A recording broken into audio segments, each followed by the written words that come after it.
Mais uma presença internacional aqui no Centenário do Reiki. Johnny Decari, quem é o nosso próximo convidado? Maravilha, Samuel. O nosso próximo convidado, ele vem representando um país muito querido, que é o Peru, que é o mestre Xamã Malco.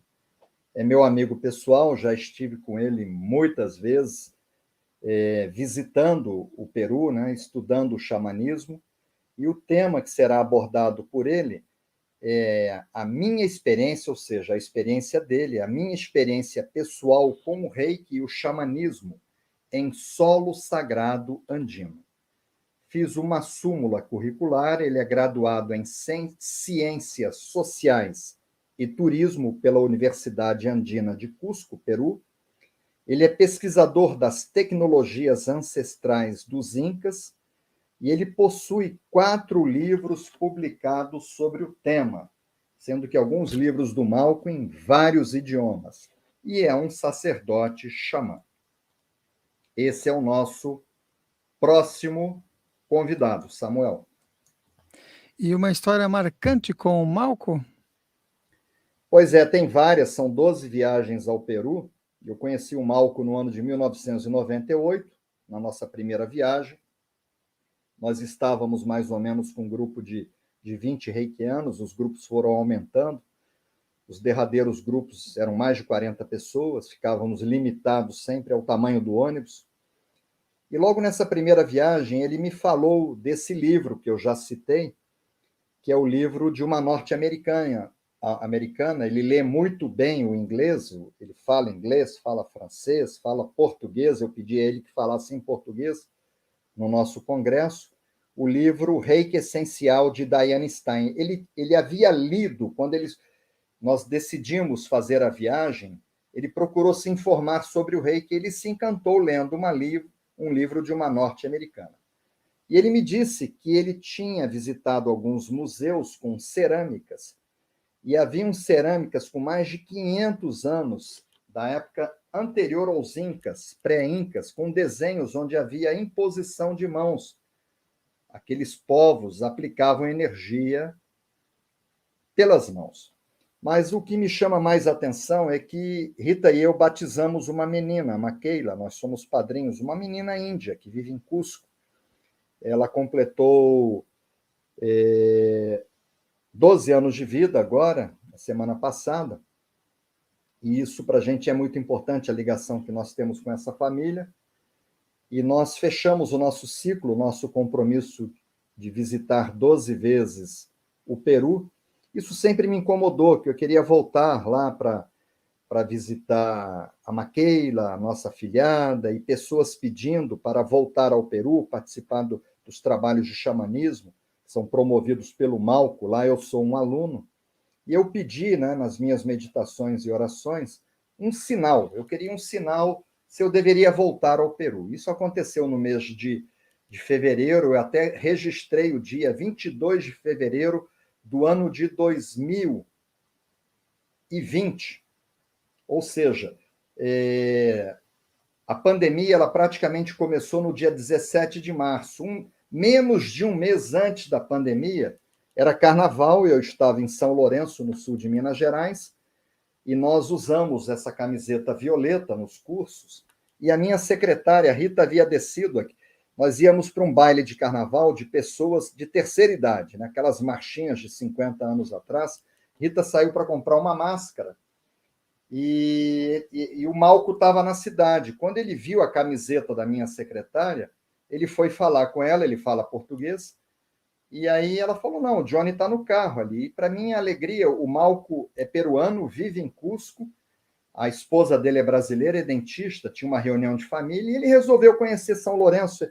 Ele estava de passagem, parou no centro da cidade, 15 minutos para dar uma volta, e nós nos encontramos, sem combinar, nos abraçamos, e nesse momento eu assumi o compromisso com ele de retornar ao Peru, levando reikianos. Só que veio a pandemia, agora nós temos que viabilizar essa data, né? Mas foi muito uma coincidência, né? Jung chamaria isso de sincronicidade. eu encontrar em pleno carnaval, numa pequena cidade do interior de Minas Gerais, o nosso amigo e professor de xamanismo, que é o Malco. Foi uma alegria muito grande esse reencontro. Muito bom, muito bela história, sincrônica. Então vamos lá receber o Malcolm. Bem-vindo, Malco, é uma alegria tê-lo conosco. A palavra é sua. Mais uma partilha aqui nesse centenário do Reiki. Então agora recebemos o Malcolm, isso mesmo, o Malcolm está aqui com a gente diretamente do Peru, mestre xamã Malcolm. Tudo bem, Malcolm? Tudo bem, Samuel, boa tarde e agradecido mais uma vez por ser um instrumento de comunicação em esta oportunidade com o Reiki, né, que obviamente se popularizou no mundo e bom, fico à disposição, né, pelos 100 anos que está se celebrando da criação ou da introdução do Reiki ao Ocidente. Muito bom. E nessa temática do Reiki, quando que foi o seu primeiro contato e como é que foi o seu primeiro contato com o Reiki? Olha, a partir da década dos anos 90, algumas pessoas que já chegavam nestas terras e que tive contato falavam do Reiki, só que era uma questão bastante hermética e era a transmissão muito secreta e tinha valores altos, né? Mas, obviamente, que aqui nos Andes não era conhecido. E foi a partir de 1995 que se publica um livro de autora Diane Stein que introduz de uma maneira muito mais aberta, não, a questão de Reiki num livro bastante interessante para a época. Mas oficialmente minha introdução ao Reiki foi com o mestre Johnny De Carli, ele é brasileiro, que a partir de 1998 começou a visitar estas terras. E ele já era mestre de Reiki e veio com seus estudantes. E me tocou a mim ser o condutor, organizar a parte logística e conduzir aqueles estudantes e mestres em Reiki aos segredos destas terras. E eles ficaram fascinados. Então, foi a partir desse momento que eu também fui iniciado na técnica de Reiki e tentamos procurar alguns paralelos do mundo andino, não? E isso foi interessante porque aqui no mundo andino temos nas culturas pré-incas que deixaram algumas mostras artísticas muito interessantes, como por exemplo cerâmios, onde teria algumas pessoas treinadas em diferentes artes, e uma delas seria as da cura. E a gente vê como é que nesses cerâmios uma sorte de terapeuta estaria colocando as mãos em outra pessoa, como fazendo uma imposição de mãos. Então, muito interessante. E a partir dali, tentamos procurar alguns símbolos, né, da cultura andina. Só que talvez para aquela época a prática energética era diferente, né? E talvez não foi tanto a necessidade para que, em forma muito precisa, elaborada, pusessem símbolos por todo lado, apesar que temos íconos muito especiais, temos traços a partir da época pré-inca, como na área de Nazca, desenhos mochicas, e seja em cerâmios, seja em tecidos, seja nas estruturas de pedra. Então, tem muito símbolo. Algumas delas poderiam até ser interpretadas como uma proximidade em relação a toda aquela codificação que hoje já conhecemos pelo Reiki, não? Então, minha experiência começou na década dos 90, mas agradeço profundamente ao mestre Johnny De Carli por ter sido o instrumento de facilitar e me preparar um pouco nessa área das técnicas do Reiki, não? E que hoje no mundo, obviamente, já forma parte até dos tratamentos quase oficiais em algumas clínicas, não? Então ali a gente vê o benefício que essas técnicas ancestrais que devem ter sido praticadas por muitos povos e líderes ainda estão vigentes, não? Então, e que vale a pena, porque estamos falando de transmissão de energia divina, energia cósmica, e que não somos só os instrumentos, não? Então, aqui nos Andes, as experiências treinadas em Reiki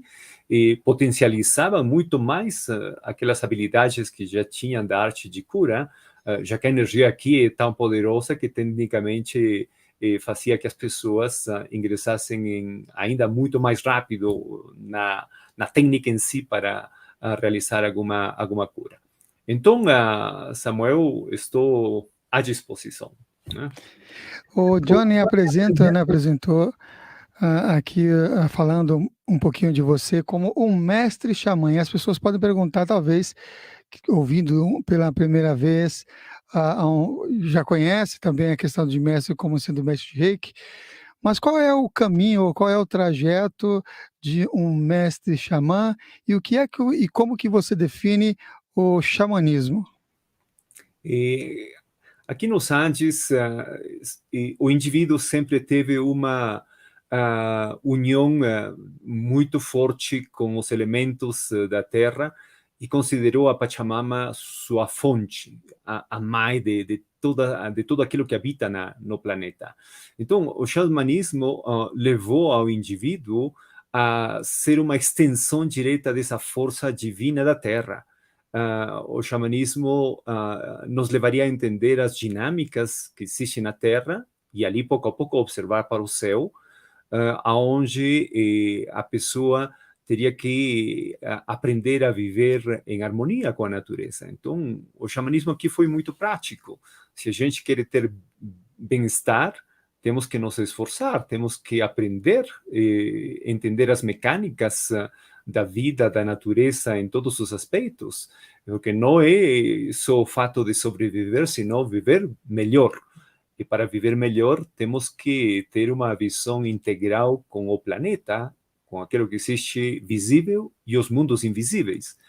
E aqui nos Andes temos a presença de montanhas tão impressionantes que elas mesmas irradiam forças e que mexiam na essência ao indivíduo. Então, ele não tinha como separar.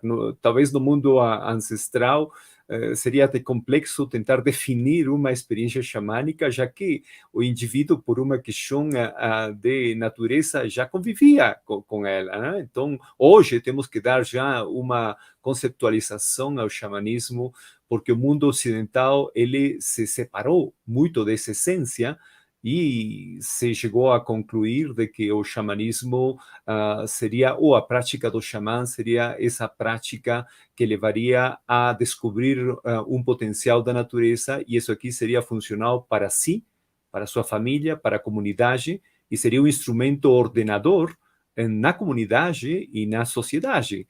Então, o rol de um xamã seria ser o homem ou a mulher que conhecesse parte dos segredos da vida e que poderia utilizar essa sabedoria para oferecer um bem-estar a todo mundo, para que a sociedade e a comunidade vivam em harmonia. Então, o rol do xamã ancestral era muito grande, era vital, era importante, e hoje talvez deveríamos dar esse reconhecimento a essas pessoas que são as luzes que iluminam a povos inteiros. E hoje, com tudo aquilo que está sucedendo, acontecendo, precisamos, não, de que esses seres de luz estejam muito mais ativos. Então, a experiência xamânica foi nessa linha, né? Citou sobre essa energia desse solo sagrado, até como uma proposta aqui da partilha dos Andes. Numa perspectiva mais global, como é que você vê as montanhas, os Andes em si, em relação às outras cordilheiras que existem no planeta? Perfeito. Nosso planeta é o resultado de forças que, para que coexista, tem que criar equilíbrio. E se nós observamos, e isso é muito interessante, né, que a cordilheira onde está a montanha mais alta do planeta está no hemisfério norte, e a cordilheira do Himalaia com o Everest ou Sagarmatha. E aqui nos Andes, nós temos a cordilheira andina, onde encontra-se a montanha do Aconcagua. A cordilheira andina é maior que a cordilheira do Himalaia. E claro que na cordilheira do Himalaia está a montanha mais alta do planeta, e aqui na Cordilheira dos Andes está a montanha mais alta de todo esse território, que é o Aconcagua. Aquilo que é interessante é que ambas regiões encontram-se em paralelos de 20 a 40 graus de latitude sul, e a outra em relação ao norte, e também está localizada fazendo um paralelo nas longitudes respectivas cada uma, né? Então, isso é muito interessante porque serve para balançar as energias do planeta. Essa é uma razão fundamental pela qual, em torno, próximo do Himalaia ou dos Andes, nasceram culturas importantíssimas. Claro que essas são as cordilheiras principais do planeta, mas temos também outras regiões com montanhas. Uma montanha, o que é? É uma pirâmide natural. Quando você olha uma montanha, obviamente ela te impressiona, e quando você está no topo, consegue ter uma satisfação, uma carga energética tão vital que você se nutre, entende? Puxa, te leva a uma outra dimensão. Então, uma montanha, ao ser uma pirâmide natural, aquilo que faz é de absorver a energia da Terra e, ao mesmo tempo, receber a energia do céu. E sendo uma ponte entre a Terra e o céu, uma montanha se transforma em um vórtex. E esses vórtices existem em todo o planeta, algumas maiores, outros menores. Aqui nos Andes é abundante. Só que, ao mesmo tempo, a cordilheira do Himalaia vibra com uma frequência masculina e a cordilheira dos Andes com uma frequência feminina. E isso ali é bem determinante, já que na parte oriental vemos que essa energia masculina tem predominado, criando uma sorte de manifestação do individualismo, o indivíduo, né? E aqui nos Andes, ou no hemisfério sul, tem predominado uma consciência mais comunitária. E por isso que desde a Austrália, a África, a América do Sul, tem se mexido muito o espírito comunitário, que representa o espírito da mãe, o espírito feminino. Então, tecnicamente, essas duas áreas do planeta servem para equilibrar a energia do planeta, ser vórtices importantíssimos, e isso ali contribui para que as pessoas se nutram, se alimentem, se carreguem de energia, e as pessoas, quando vêm aqui aos Andes, sentem de uma maneira impressionante essa presença feminina. Essa presença feminina leva as pessoas a ter emoções, sentimentos sociais, a ter visões, a ter sonhos, e muitas vezes as pessoas choram e não sabem por quê. É porque é a energia feminina que mexe todo mundo, né? É claro que nossas irmãs são aquelas pessoas muito mais sensíveis que podem manifestar em forma mais fácil todas essas grandes emoções desse mundo feminino que representa a Terra dos Andes, né? Muito bom. Já para falar dessa jornada, esse contato, vamos mostrar aqui algumas imagens lindíssimas que o Malco trouxe aqui para apresentar. Olha só que bonito aqui. Nessa que é a temática do Malco, que é a experiência pessoal que ele teve, né? A experiência pessoal com o Reiki e o xamanismo em solo andino. Deixa eu mudar aqui, colocar aqui o Malco aqui em cima. Pronto, o Malco agora está em cima. Perfeito. As imagens que estamos compartilhando têm, de alguma forma, um itinerário e começam no Titicaca, já que por ali começou minha primeira relação direta com aquele grupo fascinante de Reiki, e ali que foi introduzido na visão andina de que tudo tem que ser levado com reverência. É por isso que ali temos uma pessoa que já está honrando, meditando e fazendo uma ofrenda para a energia do lago Titicaca, para a energia da Terra, e assim ter uma experiência de guia e proteção especial aqui nos Andes, não? Passa a seguinte ali, e vai passando, eu vou narrando um pouquinho os eventos, né? E ali tem uma toma do Reiki, né? Reikiano, né? E para honrar a celebração dos 100 anos que está por chegar, ou por se honrar com toda essa apresentação, e um grande abraço a todos os reikianos do planeta, não? Desde os Andes, e em esta imagem desde o Lago Sagrado Titicaca, a seguinte. E aqui temos o mestre Johnny De Carli, né, que também está honrando este grande momento e introduzindo a seus estudantes e outros mestres de Reiki para que tomem também uma forma cerimonial nas vidas deles, e a união dos cerimoniais andinos junto com a técnica e o ritual reikiano permitirá potencializar muito mais, não, tudo aquilo que já se conhece. É o seguinte. Ali temos eles, não? Um belo casal a quem honro, e dentro da brincadeira séria falamos de que precisamos mais casais em harmonia do planeta, e que fica tão lindo, não? Onde os dois são os instrumentos de luz desta grande corrente. E, bom, claro, seja qual for dos caminhos de luz que servam para contribuir para melhorar a humanidade, né? A seguinte.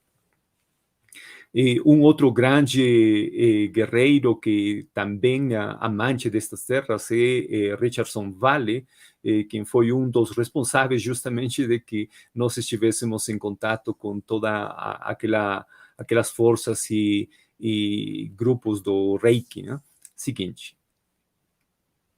Aqui temos todo um grupo celebrando, depois de ter feito um trabalho de cura não só para as pessoas, sino também planetária. Eles estão honrando esse grande momento no Titicaca, né? E as pessoas não têm ideia do Titicaca. Ele é belíssimo, realmente, com cenários especiais e uma energia que mexe as consciências e ajuda a ativar mais daquilo que é nossa essência. A seguinte. E aqui temos parte de toda essa turma celebrando, né? E com uma ofrenda, obviamente, o mundo andino é muito ritualístico. A parte ancestral sempre foi de honrar a terra, e ali temos um grupo um coração criado com flores para deixar esse momento de respeito que todos contribuíram para honrar a terra, honrar a energia do Titicaca. Seguinte. Ali temos todos, né? Seguinte. E dentro das jornadas, as pessoas que têm já um preparo em diferentes técnicas, neste caso do Reiki, ao visitar os centros sagrados, eles potencializam. Realmente, porque é bem que no caminho do Reiki você seja um instrumento, muito bem. Mas quando você adopta energias vitais, eles vão te acompanhar durante teu percurso de vida. E essas jornadas sagradas aqui têm ajudado muito para que as pessoas não só mudem, sino que ancorem uma experiência única e que possam levar para outras latitudes. Aqui nós estamos no templo de Wiracocha e tem um grupo de fontes. Então, antes de ingressar aos templos, não só a gente pede permissão, a gente oferece uma ofrenda, sino que se tem a opção de ter um banho ritual simbólico, a gente faz. Ali estamos numa fonte, onde as pessoas estão apresentando sua energia de respeito para ingressar no templo. Seguinte. Ali estamos explicando a esse grupo maravilhoso como é que funcionava a parte ancestral na organização, na parte urbanística, na parte dos templos. Esse é o templo de Wiracocha, e é muito interessante porque esse templo, os sábios, os arquitetos, os engenheiros, os mestres andinos, eles propuseram tendo um muro central, e nesse muro central teriam 10 portais. No solstício de junho, o sol começa a ingressar por o primeiro portal, o segundo e assim até o 10º, em forma ordenada, aquilo que faz uma experiência única. E no solstício de dezembro, o sol bate frontalmente, fazendo que 10 pessoas, se fosse o caso de que cada uma estivesse em cada portal, recebesse o sol em forma frontal. E ali eles ingressariam a uma fase de iniciação solar. Seguinte. Aqui há pessoas meditando, porque sempre nas nossas jornadas oferecemos também essa oportunidade. Então, aqui fizemos uma combinação muito linda, depois das práticas de Reiki, ou antes da prática iniciática de Reiki, a gente introduzia em relação ao significado dos centros sagrados e preparar a energia. Então, a pessoa tecnicamente potencializava todo o seu conhecimento sobre técnicas, neste caso do Reiki, para que o trabalho seja muito mais contundente, de impacto e de uma consciência maior. Seguinte. Ali temos um dos exercícios andinos é de levar uma das mãos em relação à terra, que é a mão esquerda, e a outra mão direita levantada para o céu. Então, esse é um convite para que as pessoas se transformem em pontes de luz unindo a terra e o céu. Seguinte. Aqui estamos mostrando um trono cerimonial, como que funciona, e as pessoas aprendem, tecnicamente, como que a visão andina era de comunhão, de respeito, de integração, de adaptação aos espaços geográficos. Aqui são rochas, e ali eles criaram tronos especiais. Seguinte. E ali temos o trono, não? Eu estava mostrando como que os mestres faziam a parte ritual, como eles se posicionavam e assim ingressar numa fase meditativa, ou se fosse necessário ter uma viagem interior. Então, são tecnicamente tronos cerimoniais como portais. Seguinte. Aqui, depois da prática ritual que foi levada, a expansão da energia. E uma das práticas muito importantes que é feita nos antes, e comunhão também com a visão do Reiki, e já que a expansão da energia tem que chegar cada vez mais para o planeta. Né? Seguinte. E aqui estamos no templo da água, e as pessoas ingressam também para não só se limpar energeticamente, mas para entender a mecânica e os centros sagrados, como eram propostos, e são espaços que ainda estão vigentes até hoje. As pessoas visitam, e claro que tem novas regulações em relação a todos os centros históricos, mas sempre temos opção de nos conectar. Seguinte. E os grupos se formam, e uma jornada nos Andes permite que quase todos os dias, ou uma ou duas vezes por dia, ao menos, dependendo dos centros visitados, as pessoas ponham em prática aquilo que conhecem. E sempre são levadas a cabo meditações, tem ofrendas, tem rituais, momentos de conexão. Aqui estamos próximos do Santuário de Pisac, na região do Vale Sagrado dos Incas. Seguinte. Aqui estamos já em um dos exercícios, né? Então, imagina uma aula, seja num espaço fechado, como uma escola, um apartamento, e uma aula aberta. Aqui estamos na Huaca, no centro de poder denominado Chinchero, e ali o mestre Johnny De Carli estava realizando estava ensinando como criar seu caderno, preparar com os símbolos, com as invocações. Então, ali temos aulas nos centros sagrados. Seguinte. Ali podem ver, né? Está dando as instruções.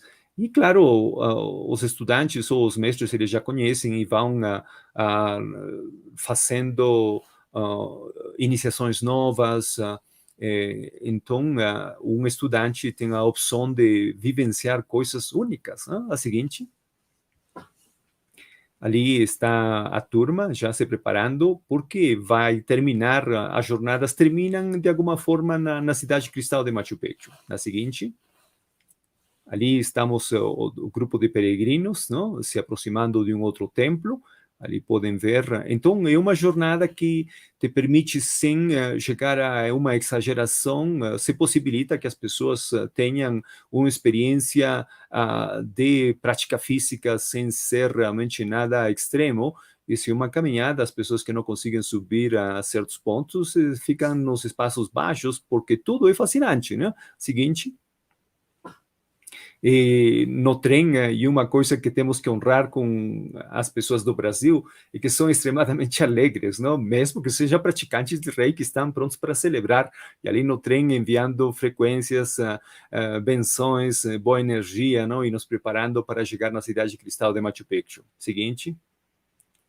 E ali já estamos dando uma aula em relação ao observatório solar, ao torreão solar em Machu Picchu.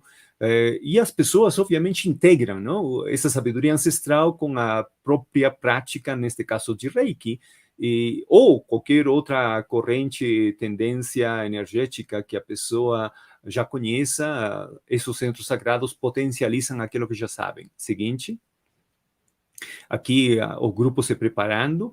Então, imagina, não, ter experiências únicas nos solos sagrados.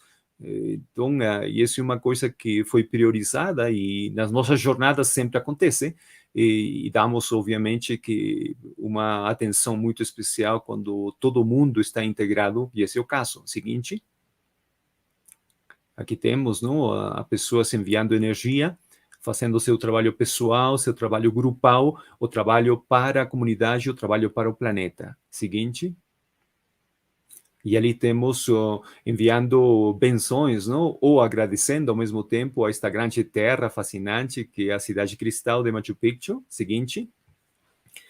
E isso aqui para honrar aqueles 100 anos de todo esse movimento mundial, invocando para que a Pachamama continue dando força, vitalidade, o grande espírito de Wiracocha continue fortalecendo, o grande espírito de Pachacamá guiando para que continuemos nesta missão.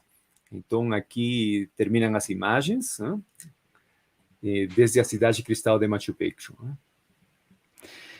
Quando se fala da cidade de cristal de Machu Picchu, quais os mistérios que tem, ou quais os mistérios que mais encantam quando as pessoas buscam essa conexão, principalmente quando está com trabalhos mais conectados, como esse grupo de reikianos? Você sabe que Machu Picchu tem uma importância que transcende muitos dos outros locais, porque Machu Picchu não foi destruído pela cultura ocidental. Foi a natureza, de alguma forma, que afetou algumas estruturas depois de séculos de ter sido abandonada.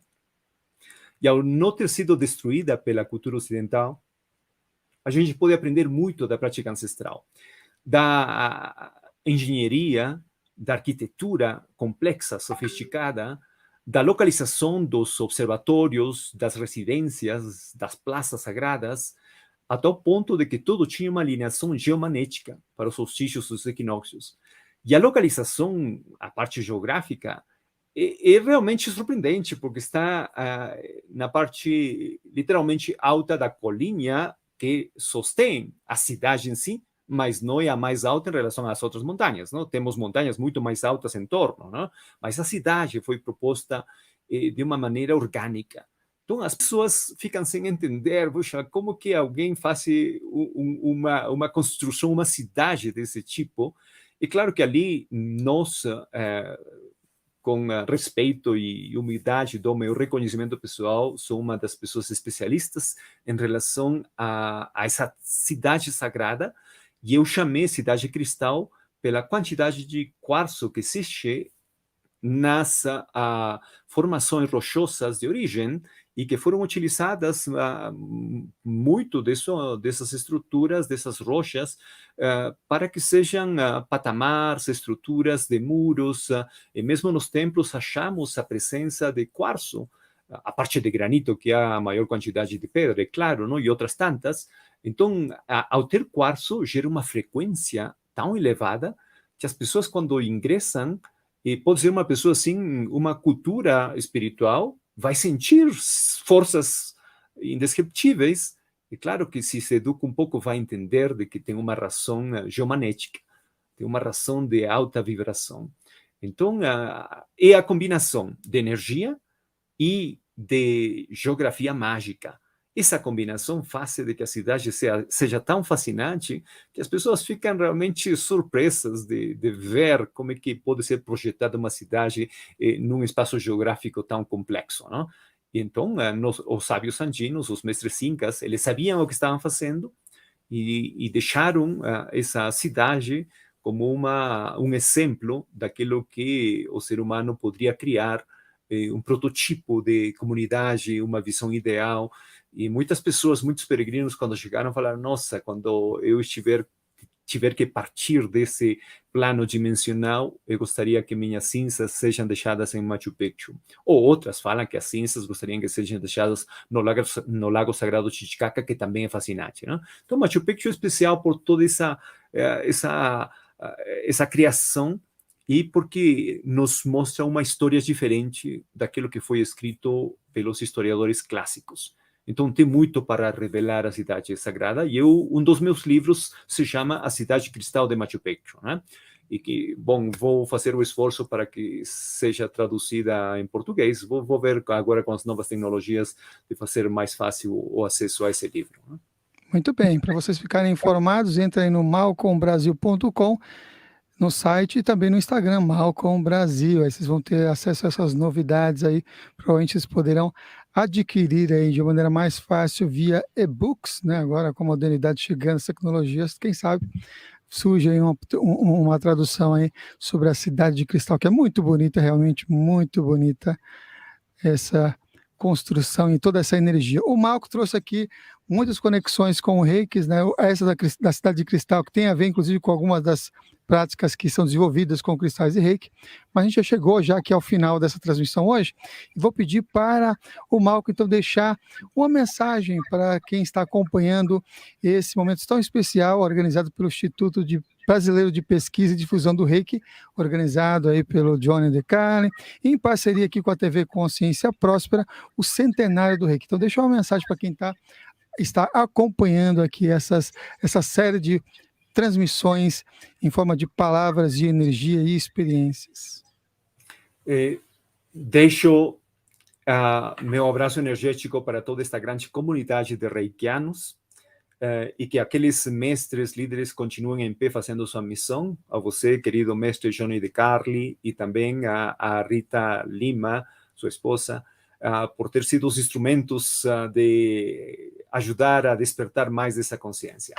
E, claro, a todos aqueles reikianos do planeta, e a esse grande iniciador, para que um dos mais conhecidos, Mikao Usui, e os outros que também têm contribuído, para que ponham em prática mais desses conhecimentos que nos ajudam a integrar e nos transformar, para que nossa saúde, nosso bem-estar, para que a união nos espaços familiares se mantenham em paz, se mantenham em luz, e que sigam dando o melhor, já que nestes tempos complexos precisamos da ação de todo mundo. O mundo precisa ser preservado. Nosso planeta é muito lindo, a humanidade tem gente fascinante, e temos que trabalhar para que as novas gerações preservem o melhor e potencializem aquilo que é a riqueza desta terra. Então, eu dou um grande abraço, e a você, Samuel, por continuar sendo esse ser de luz, ajudando a despertar a muitas mais pessoas no planeta. Então, um grande abraço desde os Andes, e a gente les aguarda, que já começaram as jornadas nessas terras sagradas.